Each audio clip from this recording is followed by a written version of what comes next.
অন্য কারণে ঘটনা ঘটলে সেটাও দেখাইতেছেন যে বিএনপি ঘটাইছে।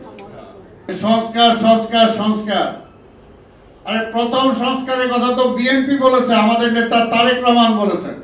সংস্কারের কথা বিএনপি আগে বলেছে, সংস্কার করেছে, এবং বিএনপি আবার ক্ষমতায় গেলে সংস্কার করবে, এটা আমরা বলতে পারি। আজকে ইউনূস সাহেবও বলবো, আপনার লোভ আছে কিনা জানি না, কিন্তু আপনার আশেপাশে যারা আছে তারা হয়তো আরো একটু বেশি দিন ক্ষমতায় থাকতে চান। যে আপনি একটা নির্বাচন দেন, একটা নির্বাচিত সরকার আসলে ওই যে তাদের পক্ষে যেগুলো ভিতরে বাইরে দালালি টালালি করতেছে না, নির্বাচিত সরকার খুঁজে পাওয়া যাবে না, এগুলো পালায় বেড়াবে। সংস্কার সংস্কার সংস্কার, আরে প্রথম সংস্কারের কথা তো বিএনপি বলেছে, আমাদের নেতা তারেক রহমান বলেছেন। যখন ফ্যাসিবাদ ক্ষমতায়, তখন তিনি বলেছেন এই চলমান রাজনৈতিক ব্যবস্থা দিয়ে এই দেশকে আগানো যাবে না।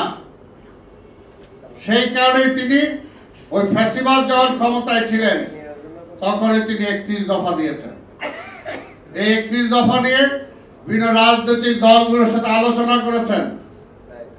বেশিরভাগ রাজনৈতিক দল 31 দফার সাথে একমত প্রকাশ করেছে। সংস্কারের কথা বিএনপি আগে বলেছে, সংস্কার করেছে, এবং বিএনপি আবার ক্ষমতায় গেলে সংস্কার করবে, এটা আমরা বলতে পারি। এটা হাসিনা না, যে হাসিনা 14 সালে নির্বাচনের আগে বলল যে আমার এই ভোটটা হয়ে যাক, তারপরে আমি ক্ষমতা ছেড়ে দিয়ে সবকিছু আবার ঠিক আরেকটা নির্বাচন দেব। কিন্তু ওই চেয়ারে বসার পরে আর ওই লোভ সামাল দিতে পারবেন না। আজকে ইউনূস সাহেবও বলবো, আপনার লোভ আছে কিনা জানি না, কিন্তু আপনার আশেপাশে যারা আছে তারা হয়তো আরো একটু বেশি দিন ক্ষমতায় থাকতে চান, ক্ষমতাটাকে ভোগ করতে চান। কিন্তু অতীত থেকে আমাদের শিক্ষা নিতে হবে। এই চেয়ারের মায়া পড়ে যাওয়া বড় খারাপ, বড় খারাপ। কাজে আপনার সামনে এখন দুইটা পথ, যে আপনি জনগণের সামনে আগামী দিনে বাংলাদেশের ইতিহাসে আপনার নাম স্বর্ণাক্ষরে লেখা থাকবে, নাকি আপনার আশেপাশে যারা আপনাকে মিসগাইড করার চেষ্টা করছে তাদের কথা শুনে আপনি বেশি দিন ক্ষমতায় থাকতে চেয়ে আপনার আশেপাশে যারা অপকর্ম করছে, আমরা বলতে চাই না, অনেকে বাইরের জন্য দরকার। আজকে যে উন্নয়নের কথা বলেন, যতই আপনি মিটিং করেন না কেন, যে পর্যন্ত একটা স্থিতিশীল সরকার না আসবে, বা একটা কোথাও যদি গোলমাল থাকে, ওইখানে আপনি যাবেন কি বলেন, যাবেন কিনা?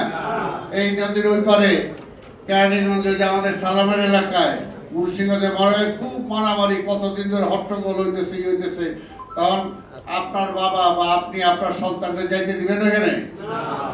আজকে তেমনি একটা দেশে স্থিতিশীলতা না আসলে যত কথাই বলেন না কেন, মানুষ ওইখানে এসে টাকা রাখবেন, বাংলাদেশের জনগণই তো রাখবে না। নতুন কোনো ডেভেলপমেন্ট হবে না, নতুন কোনো স্কিম হবে না, নতুন কোনো ইন্ডাস্ট্রি হবে না, যে পর্যন্ত একটা স্থিতিশীল সরকার না আসবে।